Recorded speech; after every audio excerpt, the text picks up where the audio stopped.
Is your time allocation and your FTE allocation aligned with achieving your goals? And if it's not, how might you realign so that it's aligned with your goals?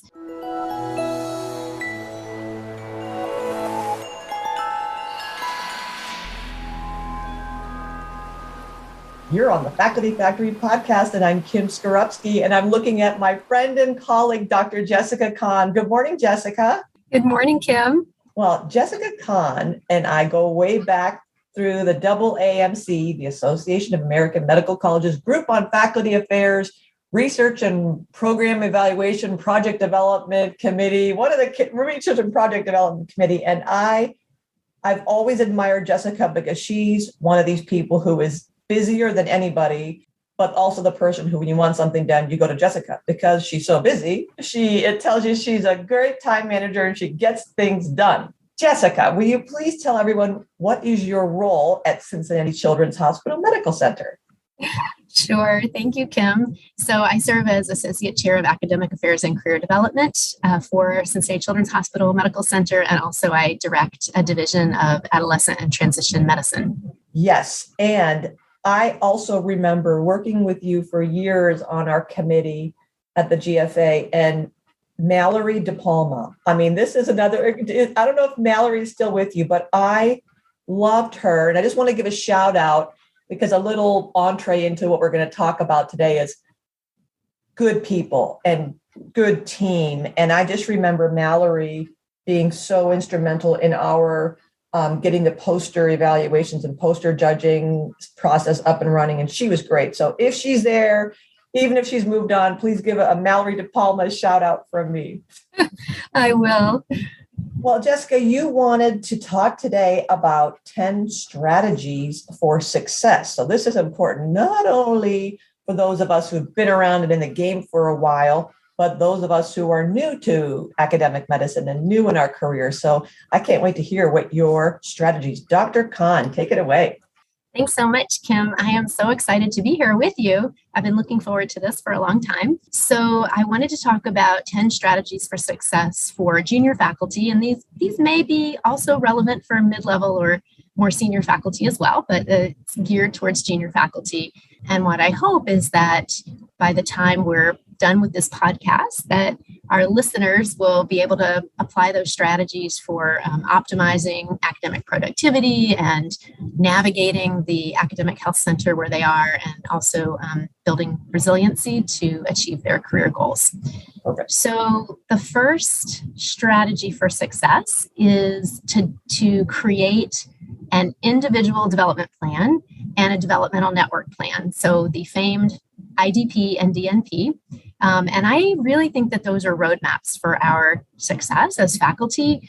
Having an individual development plan or an IDP, it really helps us, it empowers us to take ownership of our own career development.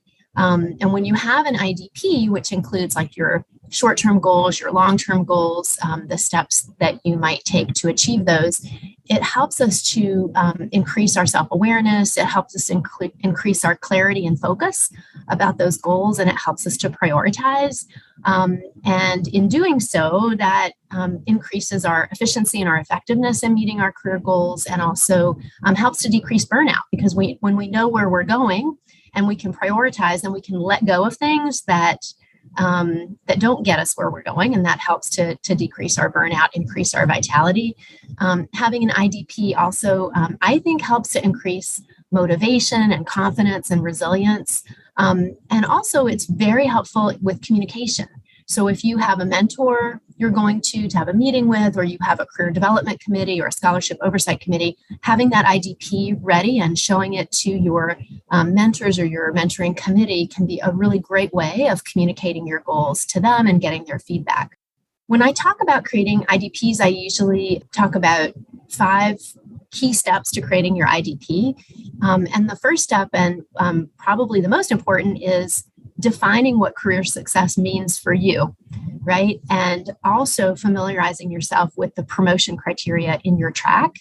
Once you know what career success means for you, and then what it means for your institution, i.e. promotion criteria, that is very helpful in terms of defining your short and long-term goals for success and for promotion.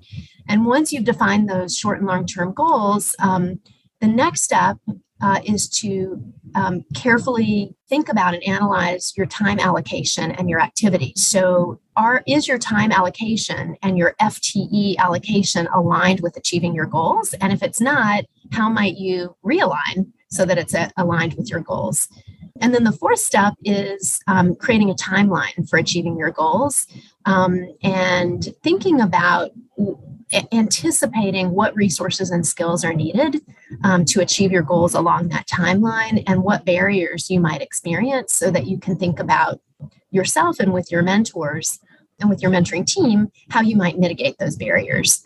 And then finally, once you've created that IDP with your goals and you've analyzed that time allocation and you've created a timeline and you've thought about what resources and skills you need and what barriers you might face, that's a time to assemble your network of mentors, right? And your mentors can help you with that time and activity alignment. They can help you attain the resources and skills you need for success, and they can help you mitigate those barriers.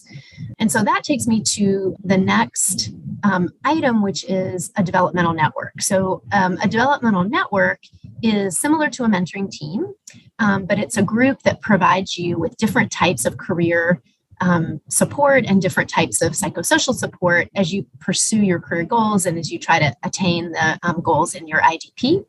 And ideally, that developmental network would be comprised of individuals who are both in your institution, outside your institution, focused on the same areas that you're focused on in other areas, so that they offer a really diverse set of skills and abilities. And membership of that developmental network might change depending upon your developmental needs at the time. So you can think about a developmental network like kind of like a framework with you like as a circle in the middle, and then all of the members of your developmental network are surrounding you.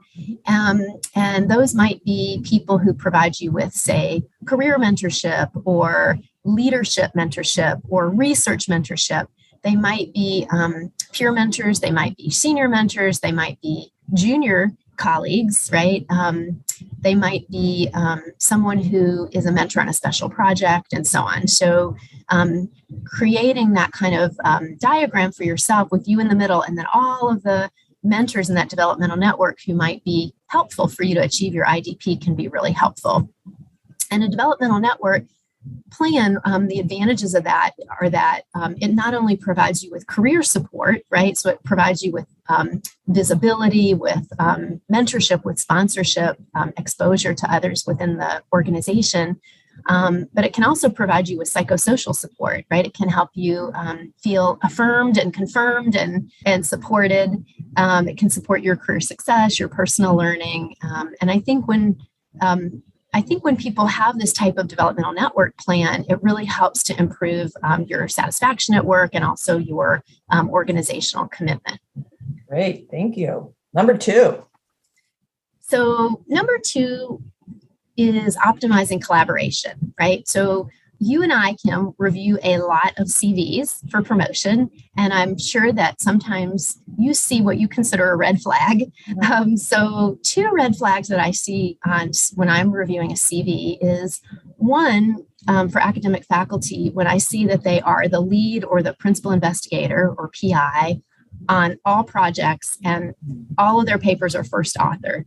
And so when I see that, what I advise them is to think about investing some time in strategic planning to develop some peer teams to write their grants, to write their manuscripts, and then try to kind of divide and conquer to increase their productivity and to prevent burnout.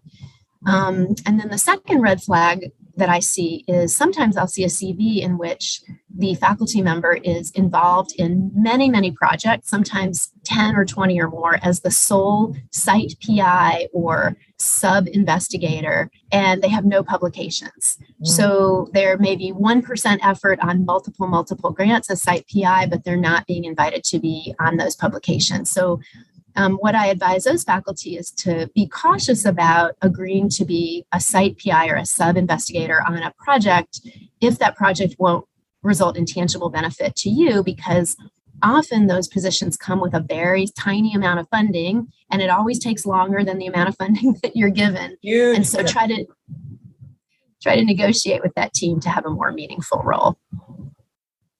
Excellent. Number 3. So number 3 is to prioritize publishing. You guys are all aware of the publisher perish saying. But easier said than done, right? Publishing. So when I talk about publishing to junior faculty, I mentioned 3 key principles to them. The first is know the expectation. So know what the expectation of your director is for publications and the expectation for promotion in your track and at your rank. How many, what type. The second key principle is to try to prioritize quality over quantity of manuscripts. I don't know of a reappointment, promotion, and tenure committee that does not value quality of publications over quantity. And thirdly, plan ahead and block time to write. And I'll speak more to that in a moment, but that's incredibly important. I would say the most common barrier to writing is procrastination. We all do it. We all procrastinate writing for various reasons. But I got some tips a few years ago from Connie Baldwin, who's a wonderful speaker on publication, and I wanted to talk about some of those. So some tips for fighting procrastination. One is, as I said before, protect that writing time. Protect that writing time fiercely. It's so important. If you don't protect it, other things will take over and you'll prioritize them. Setting some very concrete time limited goals and deadlines and giving yourself positive reinforcement, rewarding yourself for meeting those is really helpful. Creating a writing support system. And this is something that I have learned from you, Kim, right? From your wonderful book about writing accountability groups. And, we invited you to give a seminar at our institution on WAGs.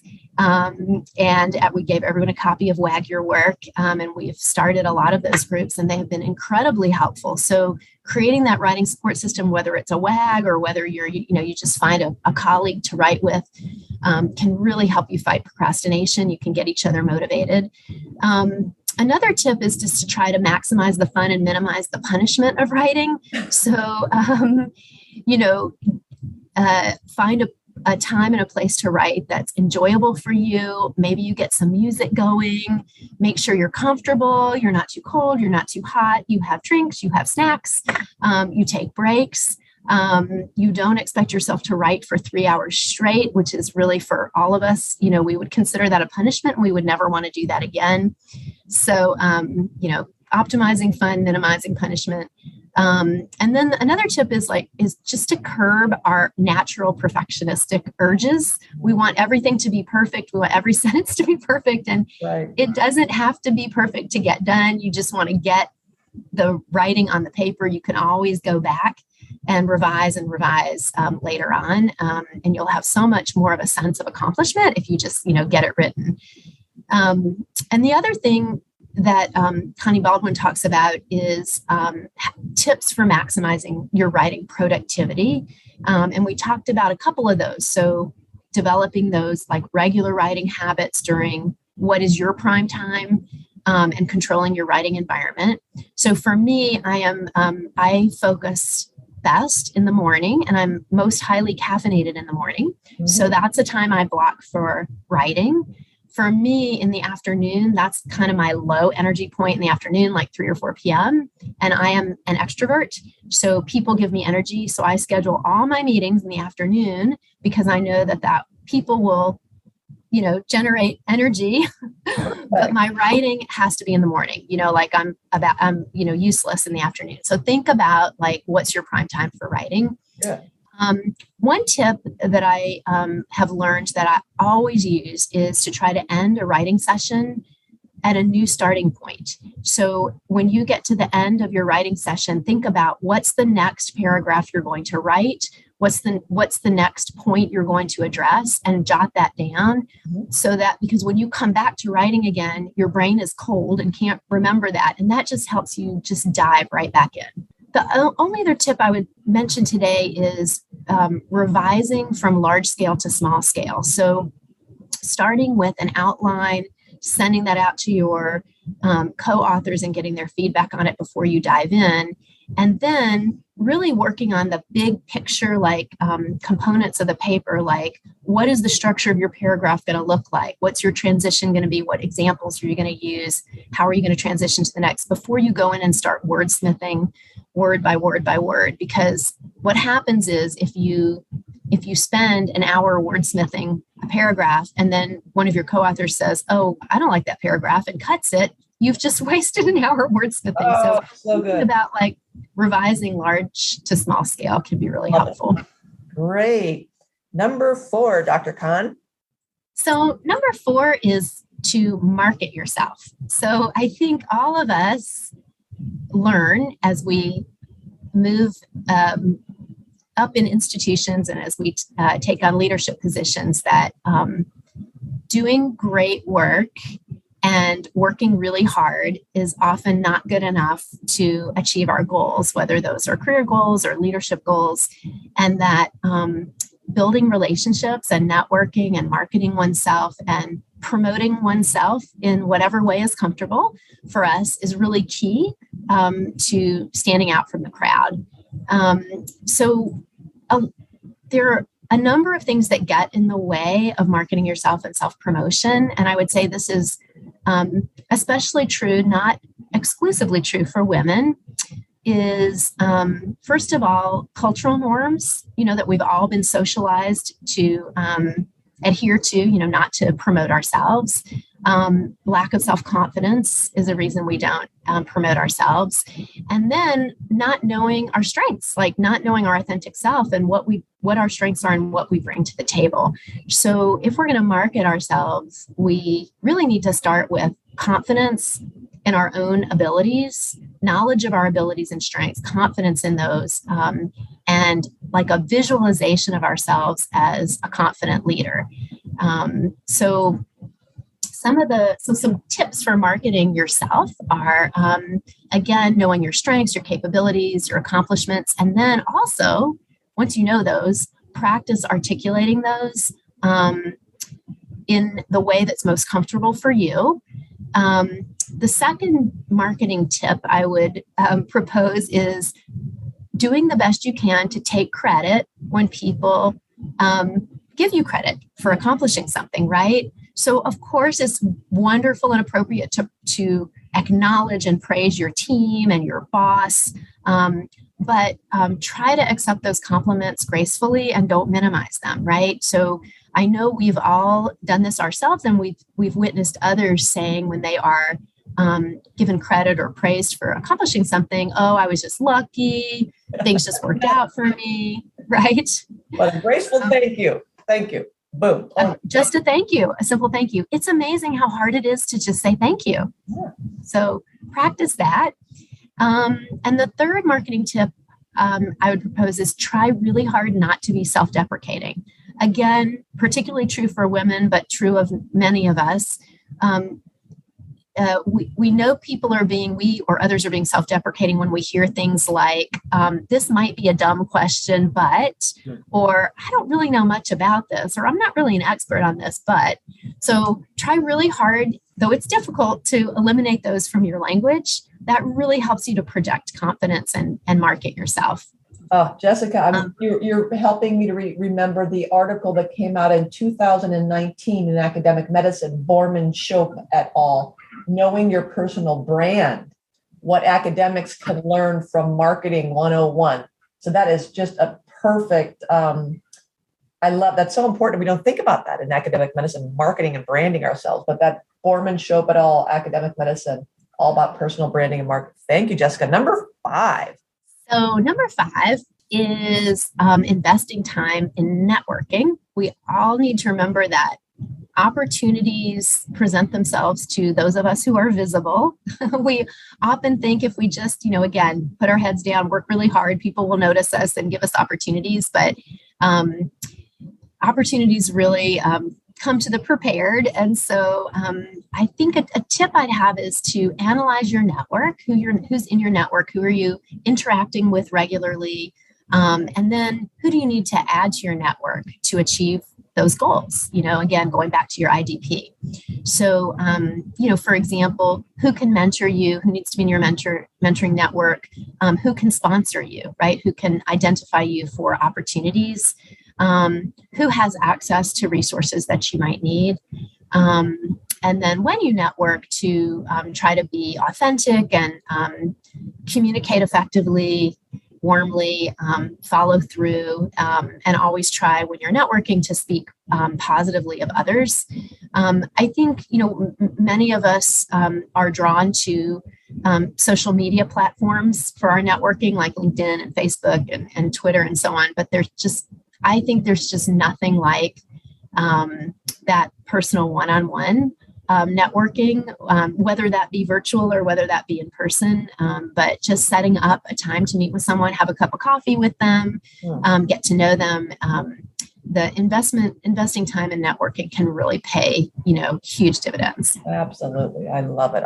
And you and I are both extroverts, so that's especially important to know yourself and know what brings you energy, as you pointed out earlier. If you like people and enjoy being around people and it does bring you energy, build it into the calendar. So great advice.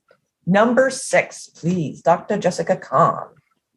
So my number 6 tip is build your skills in managing up, right? So think about the concept that effective leadership is really not positional, or based on a title, but it's really relational, right? So it's about influence. It's not about power. And what managing up means is effectively managing the relationship with those you report to, with your boss or other senior leaders, and going above and beyond the tasks that are assigned to you so that you can enhance the work of your director or your boss. And that positions you as a valuable asset, as an indispensable asset to your manager and the organization, and it can really bring opportunities and career advancement. So how do you manage up? I think a key principle is empathic understanding.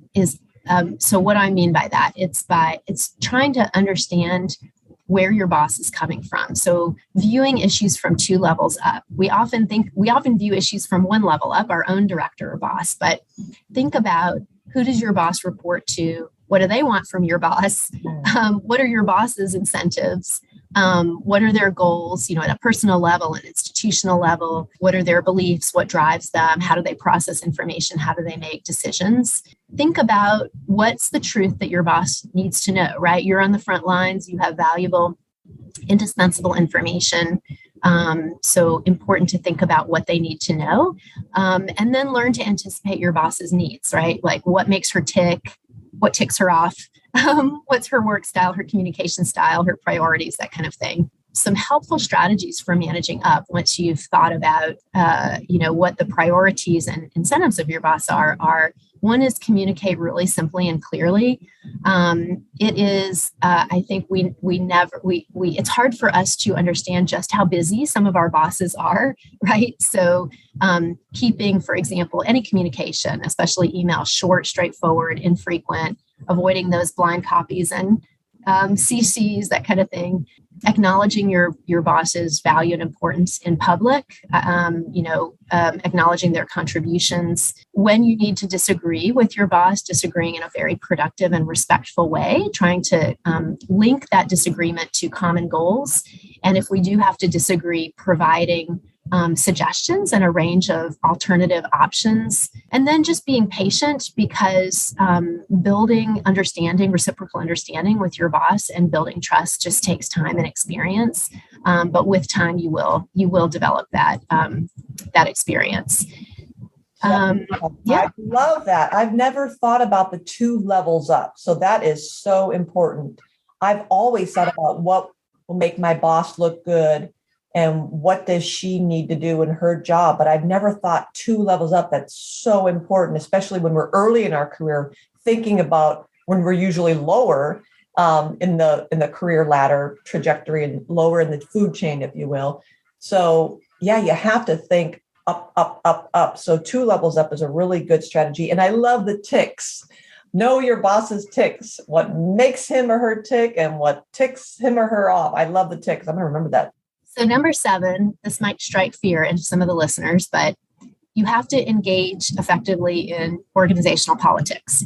So we don't like politics when we're in academic science or academic medicine, but it's just inevitable, especially the higher up that we move in an organization. So what is organizational politics? So it's this confluence of influence and power and culture of an organization that drives the decisions that get made and how things get done. And sometimes that's through organized channels, and sometimes that's through non-organized channels. The organized channels are the ones that are easier to identify, but the non-organized channels are the ones that are more difficult. So how do we engage effectively in an organization's politics? I have a few suggested strategies. One is be a great listener, right? Listen before contributing, seek to understand before being understood. It's in that way you'll get to know those unofficial pathways by which decisions get made. Similar to that, ask a lot of questions, explore and think about what's the stake that everybody at the table has in every outcome. And I always try, and I'm not always successful in doing this, but I always try to follow this advice, which is that it's better to ask the right question than to have the right answer. Another way to engage in the organization's politics is follow the people who have risen quickly in the organization, the fast trackers, and think about, how they succeeded. Really important is investing in relationships, right? Relationships are so important. And when we're a junior faculty member, again, we're like really focused on putting our heads down and getting our work done. But investing in relationships helps you build trust, and helps you to learn to be someone who can connect other people. Another thing that's really important is understanding that everybody matters. This is something that I think is really important as you are meeting with senior leaders, or maybe you're interviewing for a position in your organization, is that everybody matters, including the administrative assistant who makes the appointment, right? You can be sure that a leader is going to go to the administrative assistant and say, how did that individual treat you? Were they respectful? Were they inclusive? Or if you didn't treat that person well, you can be sure they will report on that. So another strategy for engaging effectively with an organization is to bring valuable big ideas to the table. Like in every organization, ideas are the currency, right? So valuable, innovative ideas are helpful.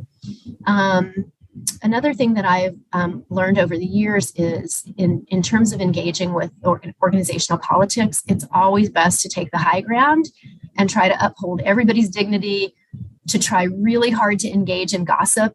Think about adding water, not fuel, to a fire, and staying neutral if possible. And that includes like being aware of your communication style, your nonverbals. You don't want, make sure that if you have an eye roll, that it's internal, not external, right? Oh no! Put on that one of my verbal filter.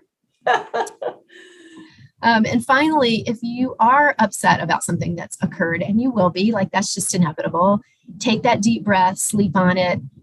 If you're tempted to write an email with emotional content, go for it. Just write it to yourself. Just send it to yourself and look at it the next day. I can guarantee you will not send that email, right?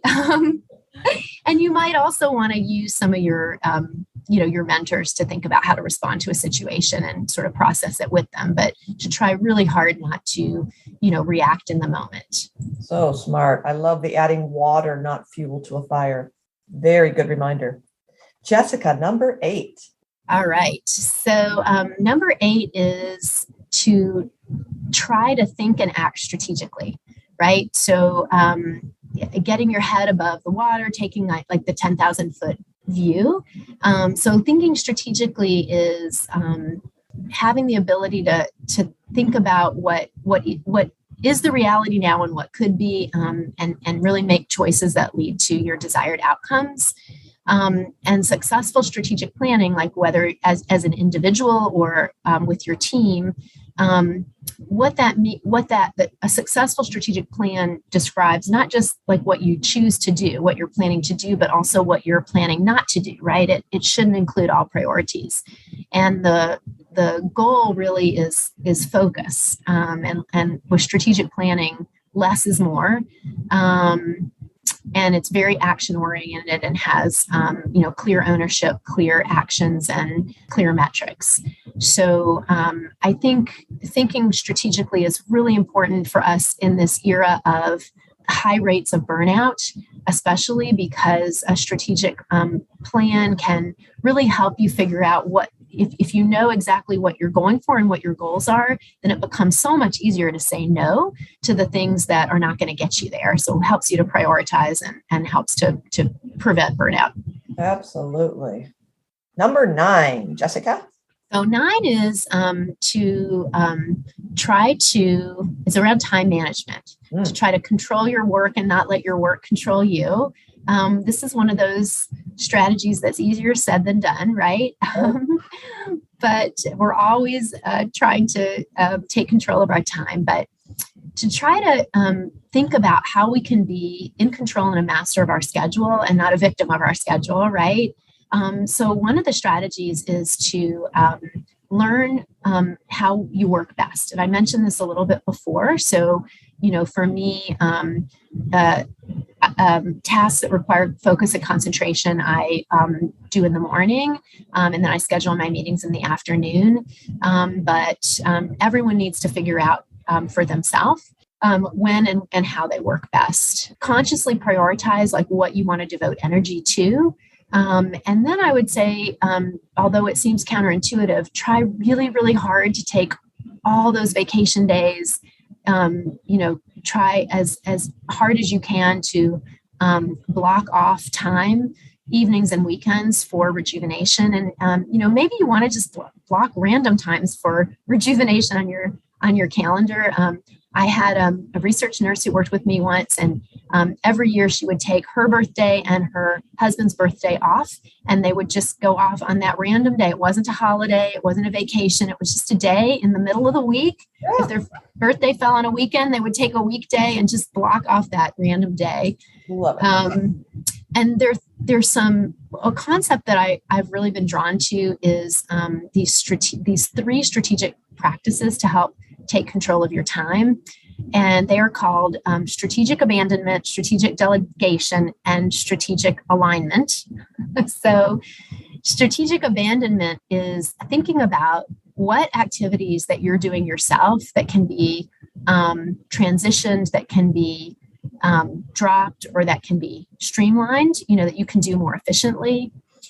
Strategic delegation is thinking about what that you're doing could be an opportunity, a developmental opportunity for someone else that you can delegate to them, right? And this can be just a wonderful opportunity for people who report to you or colleagues or learners. And strategic alignment is aligning different activities. This is the concept of like killing more birds with one stone. How can you align activities? How can you align your, for example, research and educational and clinical activities, for example? So what are your passions and how can you try to align those as best as possible? Another strategy for taking control of your time is taking advantage of resources. I think, again, we have our heads down. We're not like looking around for what are the policies and what are the benefits in our organizations or our communities that can help us with time management. So programs and policies like, I don't know if it's extension of time to tenure, if you have family responsibilities or, emergency childcare. What can you outsource, laundry or house cleaning or meal preparation or gift buying. And then finally, like being aware of unconscious barriers to using those resources. I think sometimes we're reluctant to use existing resources because we don't want to signal that we're not committed. And we don't want to impact our careers. But it's not only important for our own vitality, to take advantage of those resources, but also it's a wonderful example for others when we take advantage of those resources. It can have a real ripple effect on others when you serve as an example for using those types of resources. Jessica, so thoughtful. You're making me think about something you said earlier, following the fast trackers, because I can imagine some faculty members hearing this. And I love these 3: strategic, abandonment, delegation, alignment. I'd not heard about this, but I like that concept as well. I imagine some faculty members listening to this going, "Well, that sounds great in theory, but how do I do it?" So you're telling me how to abandon, delegate, and align, but I don't even know how to do it. But like earlier, you said, follow the fast trackers. So I'm thinking one shortcut is find people who, from your perspective, are doing this well and have a handle on delegating and abandoning and aligning, and just simply buying them a cup of coffee, real or virtual, and say, "Can you help me think about aligning?" And just help me think about it, like almost coaching. And that would be a way. It's not on you or on us necessarily to figure everything out. We have that developmental network and all our peers. And so I love that. And I think that's another, an option, as you said earlier. Well, find those fast trackers, find the people who do it and model them, right? Absolutely. Oh my gosh, Dr. Jessica Kahn, we're on number 10 already. All right. So number 10 is the Holy Grail, which is preventing burnout, right? Right. So we all know, burnout is real. The prevalence is increasing. It has really serious consequences. The COVID pandemic has not been our friend in terms of burnout, right? So, so many wonderful pieces written about burnout and vitality. If there's one author I'd really recommend that people read, it's Tate Schoenfeld. He has sort of a classic paper in Mayo Clinic Proceedings in 2016, in which he outlines these key drivers of burnout and vitality. He has this wonderful honeycomb with the drivers, the driver dimensions that include, for example, our workload and our job demands, our ability to be efficient, our organizational culture, our finding meaning in work, that kind of thing. And when they are optimized, that drives vitality. And when those are not optimized, that drives burnout. So I think doing a little bit of reading and thinking about what are those driver dimensions for ourselves can be really helpful. To address some of those drivers, we really need, of course, divisional, departmental, institutional change, but we can focus on our locus and think about, of all of those key driver dimensions, what are the ones that are within our control and within our locus that we can impact? And I just wanted to touch on one of those, which is building resilience in ourselves to manage all of the stressors in our lives. And I want to touch upon the work of our friends Michael Wiederman and Bob Best, who wrote a wonderful article about building resilience. And they talk about 5 pillars to building resilience, which I think are really important. One is self-awareness, right? So recognizing our strengths and weaknesses, recognizing our biases, recognizing our personality traits and how we react to stress. What are our thought patterns when things are not going our way? And just being aware of those can be phenomenally helpful in building our resilience. Another strategy for building resilience is knowing our why, our purpose, right? And there has been some research, as some of our listeners probably are aware, that if you spend at least 20% of your time in your area of passion, that can significantly reduce burnout. When we have like a long-term time horizon that we're thinking towards, and we know what our passion is, and we're aligning our passion with our purpose, that can really help us build resilience. The third pillar of building resilience is self-care. Again, we all know this, but it's easier said than done, right? Stress management, diet, sleep, exercise, relaxation practices. The fourth pillar is relationships, having that social support. I think when we're stressed, sometimes some of us will reach out to others for support and some of us will retreat, within, but making sure we have those social supports in place is critical. The other piece of the relationship pillar is learning strategies for conflict resolution. If we are, conflicts are inevitable in the workplace and in our personal lives. And if we have really effective strategies to resolve conflict, that can be an effective driver of vitality and prevent burnout. And then finally, mindfulness strategies, meditation, mindfulness. Mindfulness is that, being aware of our present experience without chatter, mental commentary going on in our heads, and mindfulness-based practice can be incredibly helpful. So those are 5 pillars to building resilience. And I think that, doing some individual reading in this area around burnout and vitality can be really helpful to, again, think about what's our locus, what can we control, and then how can we make an impact in those areas. Dr. Jessica Kahn, and this is why you have the reputation you have earned. What careful and thoughtful preparation for this episode. Only you. Wow, this is really, really deep and broad and so important. And I know listeners will be replaying this over and over again. This is important, just as I suspected, along the whole continuum, because we all need these reminders. There's so many points here that I need to work on, that I can grow in so many areas here. And we can certainly help our early career faculty members grow and develop in these areas too. So folks, you've been learning a lot from Dr. Jessica Kahn, the 10 strategies for junior faculty success and all of our success.